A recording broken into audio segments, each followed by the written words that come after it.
Hey guys, this is OddOneGaming. This is going to be another Raid Shadow Legends video. In today's video, we're gonna talk about the new dungeon that we have as an event that will only be available for like 9 weeks and 17 hours. And basically, I'm just gonna show a team that got me from the beginning, honestly, from stage 1 up until stage 30, just straight up full auto, okay?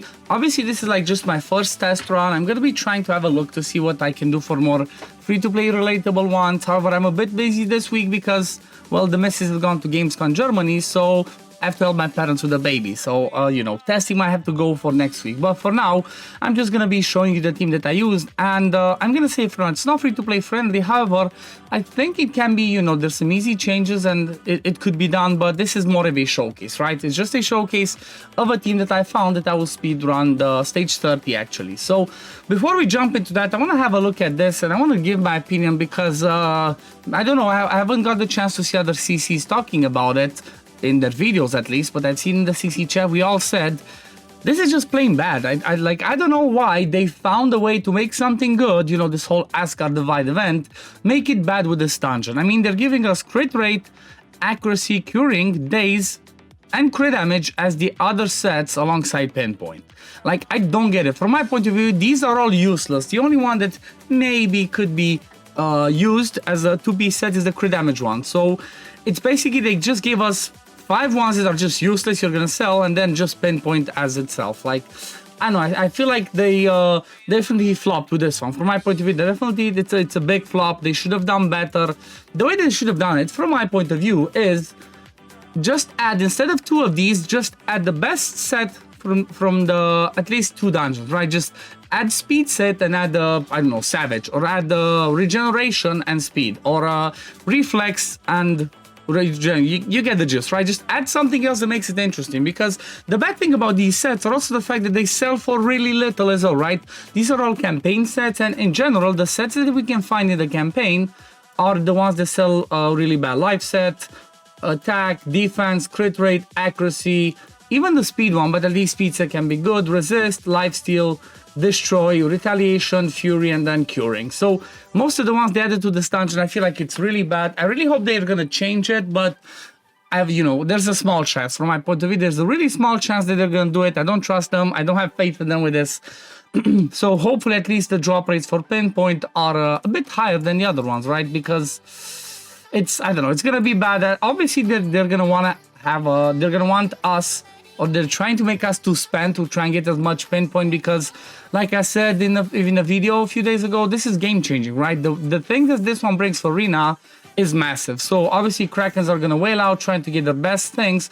Consider the fact that you can also get accessories, right? You can get ring, amulet, and banner from the pinpoint set. But the thing is, you're gonna want to try and get the right stats, right? The right main stat, the right substat, but at the same time, you're gonna want to also hit the right faction, right? Because you might be getting a ton for a faction that you don't need it for. But let's have a look at the team that I actually used. And I guess, let me see, can I actually see where the stages? Okay, yeah. So as you go along this one, the first stages, it's just plain simple. It's Odin on his own.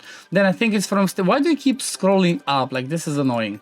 Yeah, then from stage 6 or stage 5, you start getting a couple of people in there, right? You start getting Apothecary and marked. Then I think it's from stage 14. I think it's like every 5 or 7. Yeah, from here we start getting Ayala Life Parade as well, plus Vala, you know, they're nothing too scary. Then I think once you get to stage 20, yep, stage 20 starts changing, or is it 19? Yeah, from around here you also get Haikatun, then Kalia and Ator. They can be a bit troublesome to fight against, but you know, again, nothing too big of a problem. And then once we get to the higher stages, 23 or 22, I should have just checked this before, right? I should have just checked.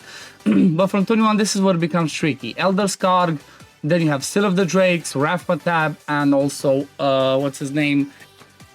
Why can't I think of his name? Yeah, Karl of the Scourge.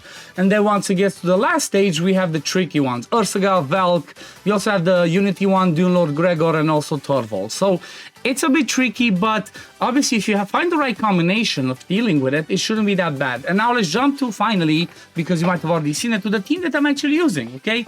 So this is the team that I am actually using. It's basically a smash team, okay? I'm just smashing the boss as soon as I can, but the thing with this one is it works because I do have Soul Reap as a 5-star on my Gnut. So let's do the run. It's not 100%, like I think it's failed once, but it's pretty reliable, it's pretty consistent. Pretty much I go with the decreased defense weaken, then I go with the first Gnut, then my Marius goes, then my Cold Heart, and then second Gnut just finishes it off.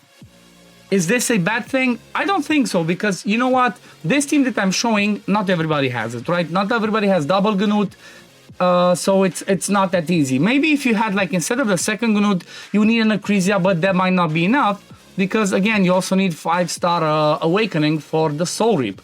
However, you can try and get some sort of a control champion there. For example, if you if you cannot do something like this, maybe somebody could be really useful. Actually, I have not seen. Can you control his turn meter?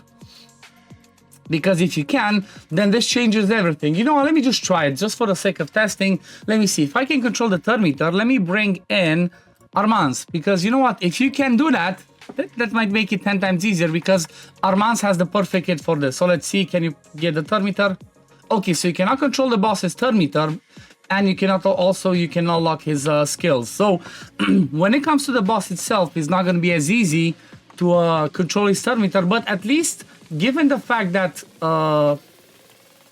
you can control at least the side ads, you're only gonna have to try and deal with the boss himself. And I guess the way that this one is a little bit useful is because you can try and get somebody in your team. Okay, everybody has block damage, this is bad.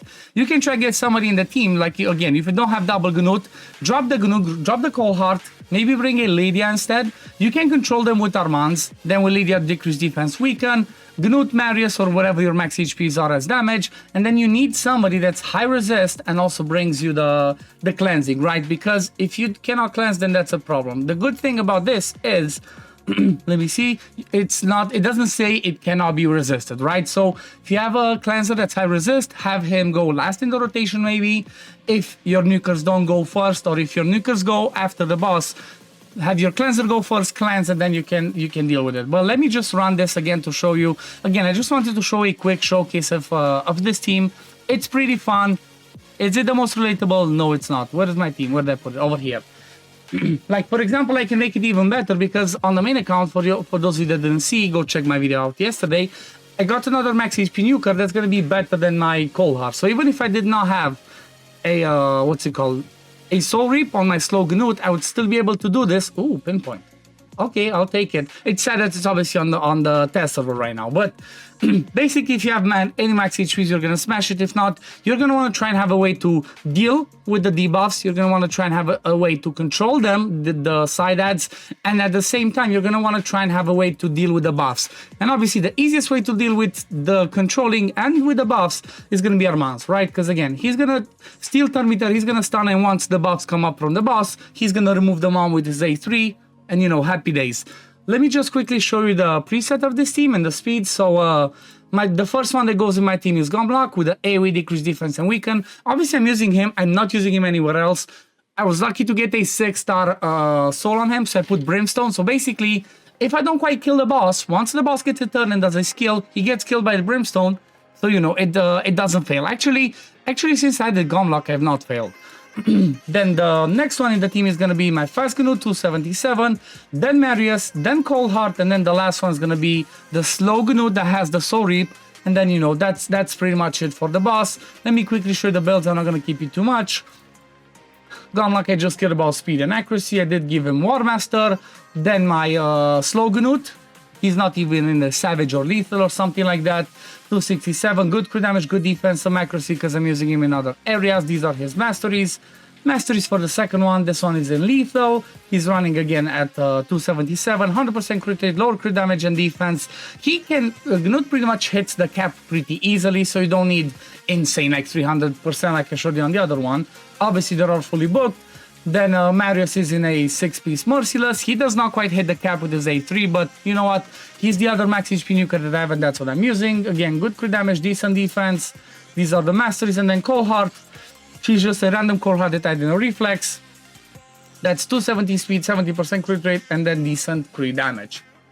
But yeah, I guess this pretty much covers my my team for the dungeon. Again, this was just the team that I used for myself. I quickly built it, I tried it, it works, and that's what I'm gonna do on my main account. But in the meantime, again, once I'm gonna have some time, I'm gonna try and have a look on the test server and see if I can come up with some more free-to-play or relatable teams that we could do this with. So maybe I'm thinking the team that I want to try obviously is gonna require some speed tuning, some testing, but I want to try and do something like this, right? Wanganut, Lydia, what's his name again, Armands, then maybe even somebody like a Mithrala in there, and then maybe another nuker, right? I'm not sure if I want to use Marius, because lots of people don't have him, and then there's lots that have him, and some people are like, oh, I don't have him yet. Maybe even bringing somebody like a Lady Mika game. But yeah, I guess I'm gonna have a look, and I'm gonna come back once I have a more free-to-play or like a more relatable team. So up until then, thank you all for watching. If you did enjoy this video, don't forget to like it, subscribe to the channel to see when I upload next, and I'm gonna see you on the next one. Peace, love, take care, everyone. Bye, guys.